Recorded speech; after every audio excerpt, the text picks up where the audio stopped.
हे जे बांबू प्लांट आहे किती छान वाटत आहे बघा, चांगलं मोठं झालं आहे, बघू शकता तुम्ही. आणि मी कशी काळजी घेते याची बांबू प्लांटची. माझं फेवरेट झाड आहे हे. 1 वर्ष कंप्लीट झालेलं आहे. इथे बघा जमिनीवर ठेवलं आहे, याला मला बाहेर न्यायचं आहे.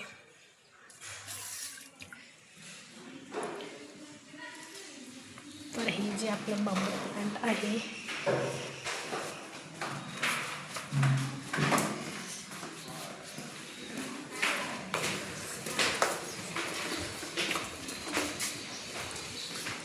तर हे बांबू प्लांट चाललेलं आहे बाहेर असं थोडंसं.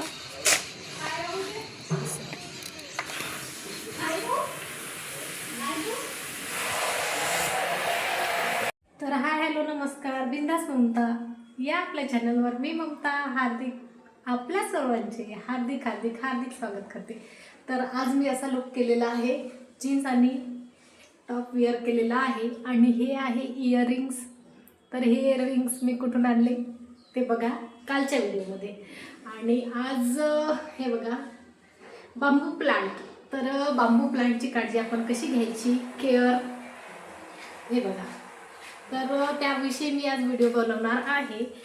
तर बांबू प्लांट किती मोठा झाला बघा, जेमतेम 1 वर्ष झालेला आहे या बांबू प्लांटला.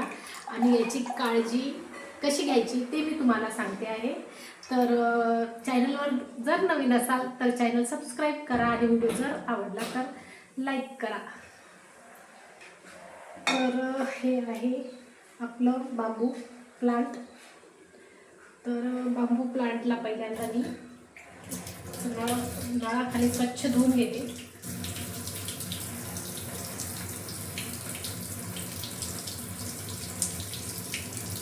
तर हे बघा, हे बांबू प्लांट मी याच्यामध्ये विकत आणलेलं होतं. जेव्हापासून आणलं होतं तेव्हापासून ते या भांड्यामध्येच होतं. हे काचेचं भांडं आहे, अगदी छोटं भांडं आहे पण पूर्णपणे काचेचं, जे बऱ्यापैकी काचेचं आहे. सर्वात पहिल्यांदा मी काचेचं भांडं धुवून घेत असते स्वच्छ.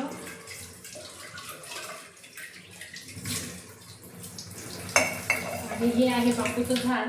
तर बांबूच्या झाडाला ना असं म्हणजे जास्त हे नाही करायचं, स्मूथली हँडल करायचं, कारण ते खूप नाजूक असतं. याचे जे मुळं आहेत तुम्ही बघू शकता, हे असं गोल गोल फिरून मी हे बघा, याला इथे बुरशी लागली आहे. थोडी बुरशी लागली, ही बुरशी अशी थोडीशी अलगद हाताने काढून घ्यायची, जास्त घासायचं नाही ब्रशनं वगैरे कशाने, असं थोडंफार स्वच्छ करून घ्यायचं. आणि हे मधला बघू शकता तुम्ही, हे 3 लेयर्स आहे, 1 2 आणि हे तिसरं लेअर आतमध्ये.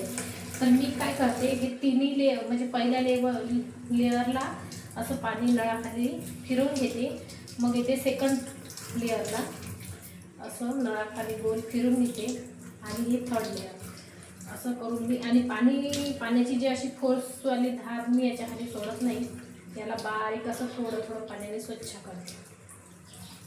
याला मी हप्त्यातून 15 दिवसातून वगैरे क्लीन करत असते. आता याला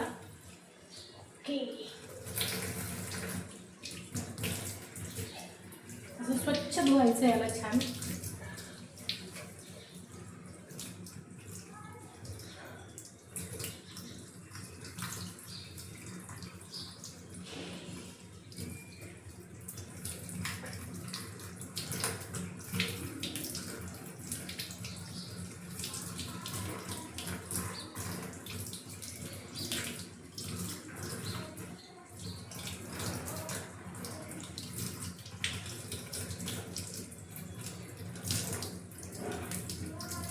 छान स्वच्छ असं धुवायचं.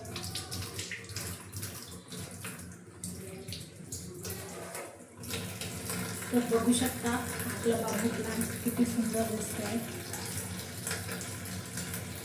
त्याला स्वच्छ धुवून झालेला आहे. आणि असं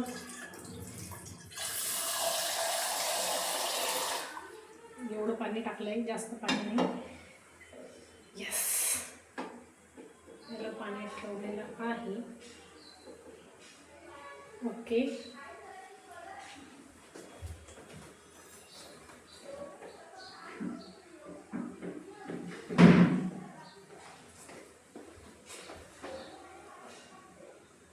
काही बांबूचं प्लांट आहे त्याला मी इथं थोडा वेळ ठेवणार आहे. अगदी बघा वातावरण अगदी कडक ऊन नाही आहे, सौम्य ऊन आहे. तर सौम्य अशा वातावरणात मी याला 5-10 मिनटं किंवा जास्तीत जास्त 20 मिनटं ठेवणार आहे, म्हणजे जेणेकरून त्याला जे कोवडं ऊन आहे ते भेटणार आहे. तर आता इथं ठेवून मी त्याला चालले. तर मी त्याला तिथेच ठेवलेलं आहे आणि थोड्या वेळाने मी त्याला घरात घेणार आहे. तर आपला जो बांबू प्लांट आहे त्याला मी घरात थोड्या वेळासाठी बाहेर ठेवलेला आहे उन्हात. कडक ऊन नाही आहे, वातावरण खूप थंड आहे. आता पावसाळ्याचे दिवस चालू आहे, तुम्हाला माहीत आहे खूप थंड असं वातावरण आहे. आणि थोडं त्याला ऊन भेटावं, कोवळं ऊन भेटावं किंवा थोडंसं वातावरणातलं जे जीवनसत्व असतात ते त्याला भेटावं, हेच हेतू आहे. तसं तर तो जो प्लांट आहे तो इंडोर प्लांट आहे, त्याच्यामुळं त्याला जास्त उन्हाची गरज नसते. पण हप्त्यातून किंवा 15 दिवसातून जेव्हा जेव्हा मी त्याला क्लीन करते, त्याला असं क्लीन करते तेव्हा तेव्हा मी त्याला बाहेर उन्हात, सौम्य उन्हात नेऊन ठेवत असते.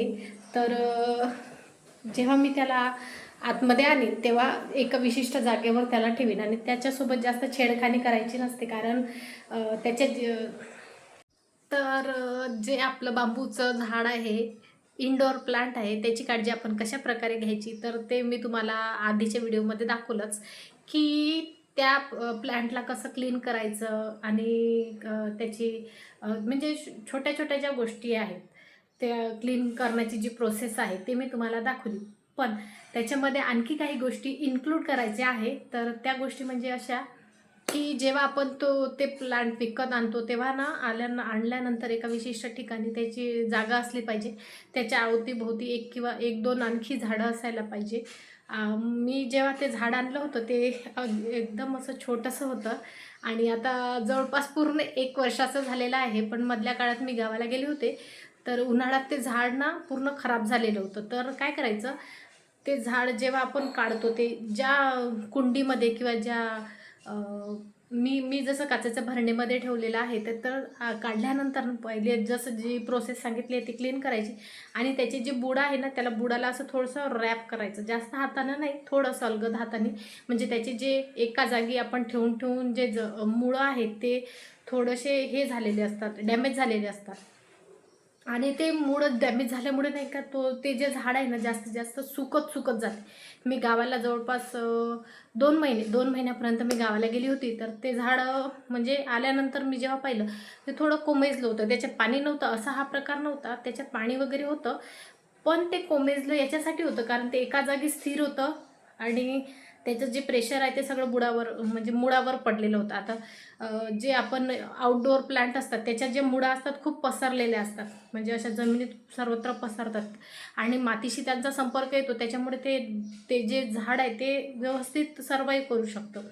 पण जे आपलं झाड आहे, बांबूचं झाड आहे, ते एका ठिकाणीच असतं, त्याच्यामुळे त्याच्या मुळा जास्त डॅमेज होण्याची शक्यता असते. त्याच्यामुळे त्याला जेव्हा आपण एका जागी ठेवतो तेव्हा क्लीन करायच्या वेळेस कमीत कमी 8 दिवसांनी 10 दिवसांनी त्याला क्लीन करायचं आणि मुळाला असं थोडंसं हाताने असं हे करायचं. जर खूपच डॅमेज मुळं म्हणजे असं ओढायचं नाही, फक्त असं रॅप करायचं थोडंसं, जेणेकरून जे डॅमेज झालेला मुळा असेल ते बाहेर निघून जात. म्हणजे माझ्यासोबत आजपर्यंत ही जी घटना म्हणजे हा जो इन्सिडन्स आहे खूप वेळा नाही आला. मी फक्त एकदाच एवढे दिवस गावाला गेली होती तेव्हाच ते त्याच्यामुळं असं हात लावल्याबरोबर बाहेर, जसे आपले केस खूप खराब झाल्यानंतर किंवा एखाद्या ठिकाणी खूप सारं असं हात लावल्यानंतर आपण त्याच्याकडे जेव्हा दुर्लक्ष करतो तेव्हा असं डायरेक्टली हातात येतात. तसंच त्याला मी गावावरून आल्यानंतर मी जेव्हा त्याला असं रॅप केलं तेव्हा ते हातात येत होते. त्याच्यानंतर मला कळलं की ते पूर्ण क्लीन करताना थोडंसं असं रॅप एका ठिकाणी जर राहत असेल तर थोडंसं असं रॅप क्लीन करून घेणं आवश्यक आहे.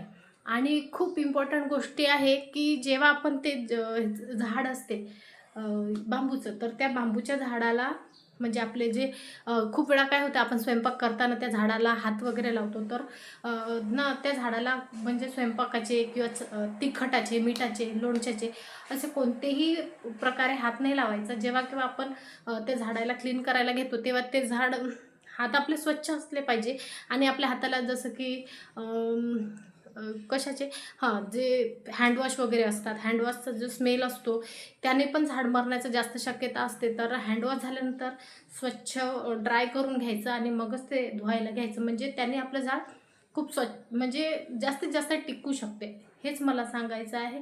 ह्या सगळ्या टिप्स होत्या इंडोर प्लॅन्टसाठी. आणखी खूप सारे इंडोर प्लॅन्ट मला आणायचे आहे.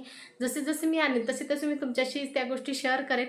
आजचा ब्लॉग तुम्हाला कसा वाटला ते नक्की नक्की सांगा. आणि जर इन्फॉर्मेशन आहे तुम्हाला जर आवडली असेल तर नक्की आपलं चॅनल सबस्क्राईब करा आणि हो, लाईक करून जा. भेटूया अशाच ब्लॉगमध्ये. तोपर्यंत बाय बाय.